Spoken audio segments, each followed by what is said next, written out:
안녕하세요. 고준의 지혜 TV입니다. 구독과 좋아요 부탁드립니다. 옛날 어느 허름한 초가에 관솔 불빛 아래 젊은 부부가 도란도란 이야기를 나누고 있었다. 부인, 오늘도 상일 하러 다니느라 힘들었을 텐데 어디 불편한 곳은 없어? 내가 부족해. 당신이 고생이구려. 사방님, 저보단 여기저기 일감만 있다면 가리지 않고 온종일 일만 한 서방님이 더 걱정입니다. 젊은 부부는 혼이 난 지 몇 해가 지났음에도 부지런히 애를 썼지만 살림살이가 나아지지 않았다. 그도 그럴 것이 신랑 박서방이 조실부모하여 물려받은 것이라고는 손바닥만한 밭대기 뿐인데다 한 동네 사는 처가가 넉넉한 것도 아니라서 젊은 신혼부부가 비빌 만한 언덕 하나도 없었던 것이다. 앞으로도 둘이서만 지낸다면 그럭저럭 입에 풀칠은 한다지만 장차 식구라도 늘어난다면 이리 생활에서는 안 된다는 생각이 들었다. 사방님, 조만간 아이도 낳아 길러야 할 텐데 아이들에게만은 이런 가난을 물려줄 수는 없으니 무슨 수를 내야 할 듯해요. 그렇소. 나도 진작부터 고민해오던 바라오. 그래서 말이오만. 남편이 머뭇거리다 결심한 듯 말을 꺼내길 마을 사람의 인척 중에 한양에서 행세하는 부자가 있는데 옆에 두고 오랫동안 믿고 붙을 만한 고향 사람을 구한다는 것이다. 남편이 본디 가진 것은 없으나 글을 좀 할 줄 알고 성실하다고 소문이 나서 마을 사람으로부터 이리 제안이 들어왔다고 했으나 마음에 걸리는 조건이 있어 쉬 결정을 못 내리고 있다고 말했다. 남편 박서방은 아직은 신혼인지라 아내와 떨어져 지내기 싫은 마음도 있었지만 매일 상일하느라 고달픈 아내를 보면 안쓰러운 마음에 조건 중 하나인 기한이 긴 것이 마음에 걸리기는 했으나 다른 조건이 좋아 잘만 하면 재물을 모을 수도 있기에 말이 나온 김에 꺼냈던 것이다. 그렇다고 마을에 아내 혼자 남는 것도 아니고 바로 근처에 처가도 있으니 걱정이 덜 되었다. 아내 역시 떨어져 지내는 것은 싫었지만 남편의 말에 설득되어 10년을 기한으로 떨어져 지내기로 했다. 굳은 결심을 하고 무거운 발걸음으로 남편 박서방은 한양 조부잣집으로 향했고 아내는 그날 이후로 부지런히 밭을 일구고 남의 집 상리를 찾아 나섰다. 한 달 남짓 걸어 한양 조부잣집에 도착한 박서방은 위세 등등한 가세의 기가 눌렸으나 지금까지 구경하지 못한 세경을 매달 나누어 받는 데다 차후 해마다 세경을 더 올려준다 하니 마음은 이미 부유해진 듯했다. 주인은 고향 사람인 박서방을 사랑으로 맞아 환대하였다. 원행에 노고가 많았네. 내 버려놓은 일이 쌓였는데 자식은 아직 어리니 재산 관리를 믿고 맡길 사람이 없지 않겠나. 고향 사람 좋다는 게 뭔가 서로 믿고 의지하는 게지. 앞으로 차근차근 일을 익혀 날 좀 도와주게나. 박서방은 주인의 환대에 마음이 놓였고 다음 날부터 일을 익히며 처리해 나갔다. 조부자의 재산 규모는 상당해서 보목과 건어물을 대량으로 들여와 한양에 조달하는 일을 했다. 두 가지 품목 모두가 생활과 밀접한 물건이라 손해보는 일이 없었기에 재산은 날로 늘어났다. 조부자는 박서방을 겪어보니 사람 됨됨이가 성실하였고 빈틈없는 일처리가 마음에 들었으며 재산이 늘어나는 것에는 박서방이 일조한 덕분이라 생각했다. 그도 그럴 것이 박서방은 거래 과정에서 많은 돈이 오고 가기에 그가 마음먹기에 따라 얼마든지 한 몫을 챙길 수도 있었으나 항상 투명하고 정확하게 셈을 하였다. 또한 매달 받는 세경도 허투루 낭비하는 일 없이 거의 모두 집으로 보냈다. 박서방의 행색이 여유로워 보이지 않으니 조부자는 처음에는 의구심이 들기도 했으나 어느 날 거래처 상인으로부터 박서방에 대한 이야기를 듣게 되었다.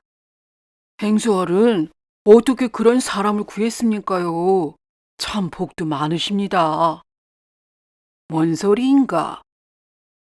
저도 얼마 전에 들은 얘기인데 여러 거래처에서 박서방에게 뒷돈을 댈 테니 좋은 물건을 먼저 대달라는 청탁들을 했는데 매번 좋게 웃어 넘기며 거절하더랍니다. 박서방이 참으로 진국입니다. 조부자는 이런 평들을 주변으로부터 수없이 듣게 되자 박서방을 깊이 신뢰하게 되었고 많은 일들을 맡겼다. 박서방은 자신을 믿고 아랫사람이 아닌 친아우처럼 대하는 조부자가 고마웠기에 최선을 다하여 일하였다. 하지만 늘 보고 싶은 그리운 아내를 생각하면 자신이 이리 살아가는 것이 맞는가 하는 반문이 들 때도 있었다. 그럴 때마다 굳게 마음 먹고 한양으로 발걸음을 내딛던 때를 떠올리며 마음을 다잡은 적이 한두 번이 아니었다. 잠시라도 자리를 비우고 아내를 만나러 고향에 발걸음을 한다면 아마도 안온한 마음에 한양에 다시 발걸음이 쉽지 않을 거라는 생각이 들어 객주를 통해 세경을 전할 뿐이었다. 이렇게 열심히 살다 보니 어느덧 아내와 약속했던 10년의 기한이 지났다. 박서방은 주인 조부자를 찾아 여차한 사정 이야기를 했다. 행수 어르신, 그동안 술생을 거둬주셔서 고맙습니다. 이제는 고향 집으로 가봐야겠습니다. 아니, 벌써 10년이 지났구먼. 세월이 참으로 빠르기도 하네. 그동안 아이도 장성하여 가업을 잇게 되었네, 그려. 모두 자네 덕분이네. 섭섭한 마음이야 이루 말할 수 없으나 자네도 이제는 가족 품으로 가야겠지. 그래서 말이네만. 조부자는 이리 말하고 박서방에게 고향으로 돌아가면 자신의 거래처가 되어서 고향에서 나는 산물을 올려보내도록 일을 주었다. 박서방은 자신의 뒷일까지 살펴주는 조부자에게 고마운 마음이 들었다. 행수 어르신, 부족한 제가 제대로 보필도 못했는데 어찌 그런 큰일을. 참으로 고맙습니다. 어허, 뭐 그렇게까지.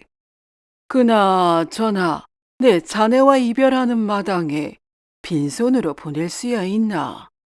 작은 선물을 준비했네만. 조부자는 박서방에게 전별금 명목으로 얼마간의 돈을 받을지 아니면 조언을 들을지 선택하라고 했다. 행수 어르신, 그간 보살펴 주신 데다가 앞으로 살 길마저 열어주셨는데 어찌 금전을 바라겠습니까요? 그저 좋은 말씀 한마디면 충분합니다요. 허허, 내 자네가 일이 나올 줄 알았네.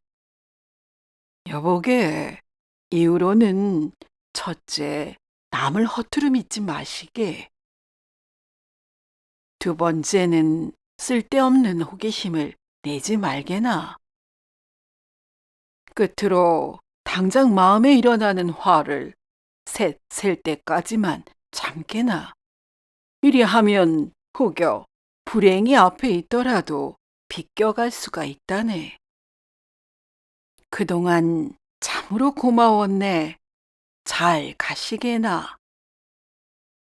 박서방은 단순한 조언이었지만 인생 경험이 많은 조부자의 조언을 가슴 깊이 새기며 평생 따를 것을 다짐하고 조부자에게 하직한 후 고향을 향해 걸음을 내딛었다.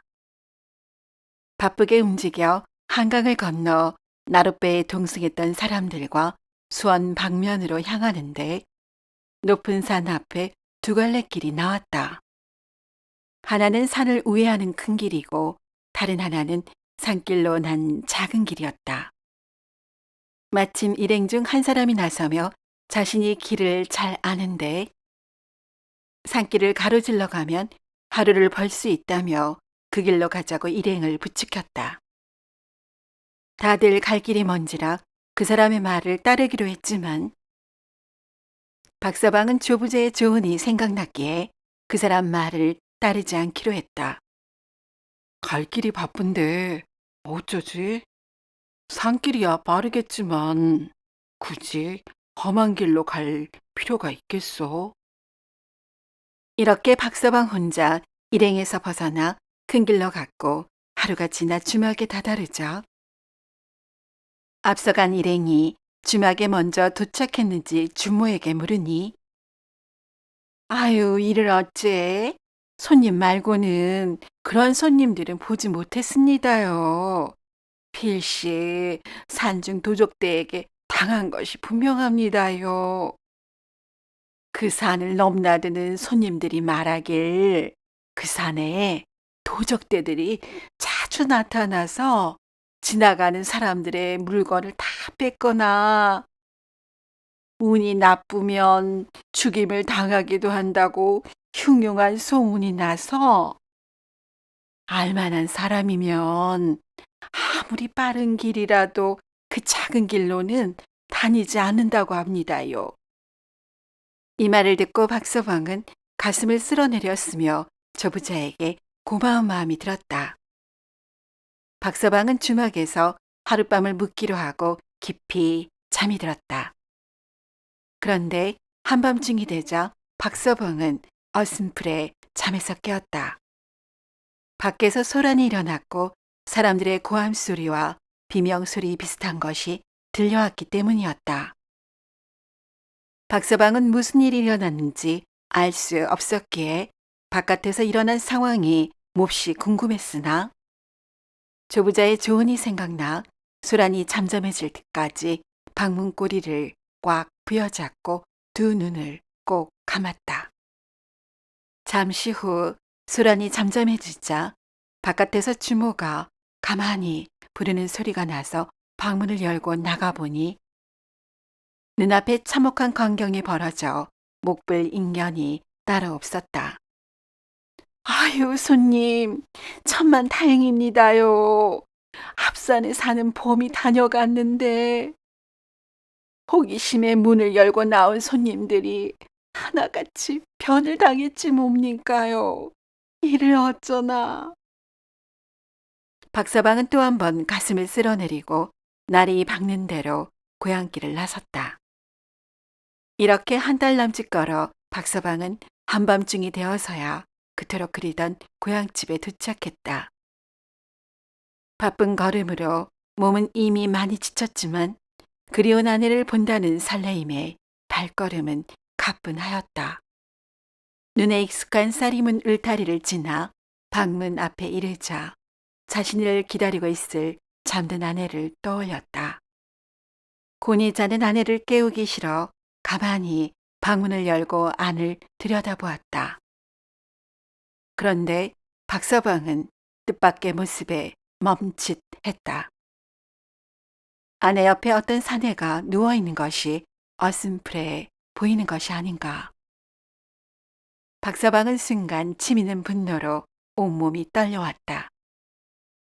하지만 방문을 닫고 잠시 거친 숨을 휴 하고 내쉬었다. 순간에 화를 참고 새까지 세워보라는 조부자의 조언이 생각났기 때문이었다. 마당 한가운데 우두커니 서서 박서방이 화를 가라앉히며 밤하늘을 바라보고 있을 때 방 안에서 부스럭거리는 인기척이 나더니 불이 환하게 켜졌다. 이내 방문이 열리며 밖에 인기척 소리를 살피러 아내가 나왔다. 누구시오? 대관절 니신데 이 한밤중에. 아, 혹시 서방님이셔요? 멀뚱히 밤하늘을 바라보던 박서방은 반기는 아내의 환한 음성에 고개를 돌려 아내를 바라보니 뒷밤에 눈물만 흘릴 뿐 아무 말도 할 수 없었다.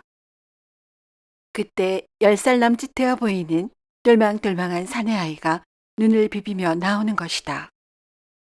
어머니, 누가 오셨어요? 이 말에 박서방은 정신이 번쩍 들었으며 두 모자에게 달려가 자신의 품 안에 꼭 안았다. 방에 들어가 가족이 오롯이 얼굴을 마주대하였다. 남편이 떠난 지 얼마 되지 않아 태기를 느꼈으며 그 아이가 이리 성장했는데 아들 소식을 전하면 남편의 결심이 옅어질 것이 염려되어 그 소식을 알리지 않고 홀로 키워온 것이었다.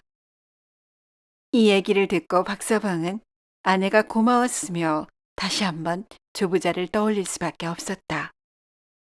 가족과 상봉한 박서방은 챙겨온 보따리를 풀었는데 자신이 챙기지 않았던 주머니가 옷짐 깊숙이 숨어 있는 것이 보였다. 주머니 안에는 수백 냥 가치의 어음과 함께 조부자의 서찰이 들어 있었다. 그 돈은 조부자가 박서방의 고향에서 점포를 내는 데 쓰도록 몰래 챙겨 넣었던 것이다. 박서방은 다시 한번 조부자에게 고마워했으며 점포를 마련한 후에 조부자에게 연통하고 성실하게 거래를 이어가 점차 이윤이 늘어나 안정적인 생계를 유지하게 되었다. 박서방의 아내 또한 남편이 보내준 세경을 아끼고 남의 집 상리를 하여 전답을 늘려 여유가 생긴 터였다. 이렇게 부부가 서로를 아끼며 열심히 일하다 보니 몇 해가 지나지 않아 마을에서 알아주는 부자가 되었으며 더는 후손에게 가난을 대물림하지 않을 정도로 여유롭고 행복하게 대대손손 잘 살았다고 전해진다. 오늘도 이야기를 시청해 주신 여러분께 감사드립니다. 재미있는 이야기로 곧 찾아뵙겠습니다.